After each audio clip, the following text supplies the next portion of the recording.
Hey guys, welcome back to the channel, and I want to do a follow-up video. I posted a video a couple days ago about a friend of mine had a heating and air company come out to their house. It's one of my friends from back home, so they live several hours from me. Otherwise, they probably would have called me. But anyway, he called me because his wife was home and they had a heating and air company come out and they basically misdiagnosed the system.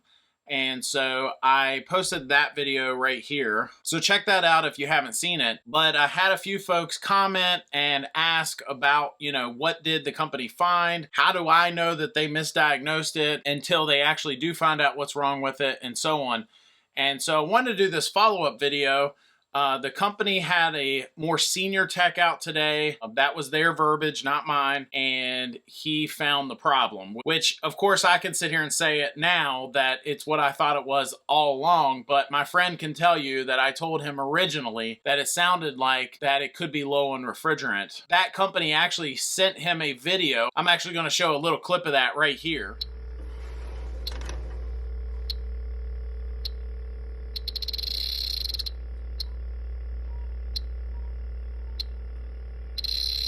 And they sent that clip to him so that my friend could send that to me after I had a conversation with them, showing them that, my friend does have someone in the loop that knows what they're doing. So ultimately, if you haven't seen that video from the other day, check that out. I actually recorded a phone call with the company. It was kind of goofy because the service manager said, yeah, we know what we're doing. We definitely put them in charging mode. And the moment, it just kind of worked out perfect timing, I was able to three-way the technician in. He would have been returning my call. I was able to ask the technician that was actually there, did you put it in charging mode? And of course, he didn't.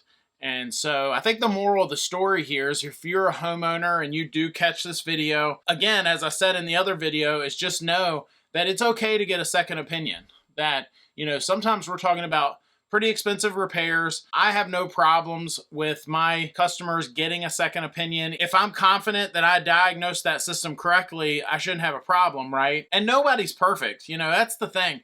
I'm not sitting here saying that I'm so great because I diagnosed the system correctly and this junior technician who probably only has a year or two of experience didn't diagnose it correctly. That's not me tooting my own horn. I should be better at my job than he is. If I wasn't, then something would be wrong. But ultimately, his misdiagnosis, his mistake, telling my friend, my friend's wife, telling her that the reversing valve was bad, was simply incorrect. And I believe they quoted just under $2,000 to do the work. And that's not the point here. I'm not beating anyone up over their prices. Companies charge what they charge. They might have overhead that I don't have, or maybe they live in a market where they have to pay a little higher salaries. I don't know. The point is, it's a pretty expensive repair that they did not need. And here's the thing, anyone that, knows what they're doing would know that if that system was low on refrigerant, they would have replaced that reversing valve, okay? They would have replaced the reversing valve that did not need replacing. They would have then pulled the vacuum, recharged the system, and the system would have worked. The system was low on charge. They would have put the new reversing valve in, and then the system would have worked. It would have appeared to someone that doesn't know anything that they made the correct assumption, that they diagnosed it correctly, because then the system would work for at least a little bit of time. The system would continue to leak refrigerant, obviously, but how long, who knows? So again, if you catch this video, it's okay to get a second opinion. Even if you have to pay for it, in some cases, it might not be a bad idea to get that second opinion, especially if you're not getting the warm fuzzies. My friend was saying that his wife said that the junior technician was outside. He was on his phone with his boss. He seemed kind of like, like he was learning. Because of that, it's the homeowner in the end that has to pay for that in a lot of cases. So anyway, I hope that helps. If I'm able to help you save some money because you caught this video, that's great. I appreciate you watching. Hit that like, hit that subscribe button. We'll see you next time.